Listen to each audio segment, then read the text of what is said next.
আগামীকালকে সেই গাছগুলো কোথায় কোথায় ক্ষয়ক্ষতি হয়েছে সেই গাছগুলো আমরা আবার নতুন করে রোপণ করবো ইনশাল্লাহ।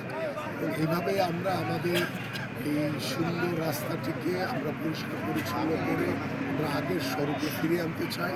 এবং বাংলাদেশ জাতীয়তাবাদী দল বিএনপি যে মানুষের সামাজিক যে মূল্যবোধগুলো নিয়ে কাজ করে, মানুষের যে সামাজিক উন্নয়নগুলো নিয়ে কাজ করে, এবং আমরা দলীয় সকল নেতাকর্মীরা আমাদের প্রিয় নেতার যে নির্দেশনা রয়েছে আমরা যা কিছু করব সবই যাতে সাধারণ মানুষের দেশের জনগণের জন্য হয় সে লক্ষ্য নিয়ে গতকালকের যে জনসমুদ্র আপনারা দেখেছেন সেই সাথে সাথে রাতের বেলায় তার নির্দেশনায় আমরা আজকের এই 300 ফিটের যে রাস্তায় যে ময়লা স্তূপ হয়েছে সেই রাস্তাগুলো পরিষ্কার করার জন্য আমাদের সকল দলীয় নেতাকর্মীরা ইতিমধ্যে রাস্তা নেমে পড়েছে। আজকে সারাদিন ব্যাপী এই 300 ফিটের পুরো রাস্তাটি পরিষ্কার করা হবে ইনশাআল্লাহ। এবং যতদিন পর্যন্ত পুরো রাস্তাটি পরিষ্কার না হবে ততক্ষণ পর্যন্ত এটা অব্যাহত থাকবে।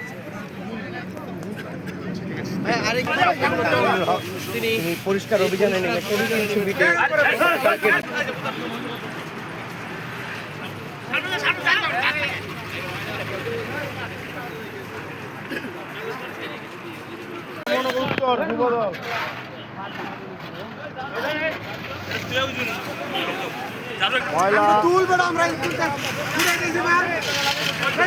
নিষ্কাশন করা হচ্ছে।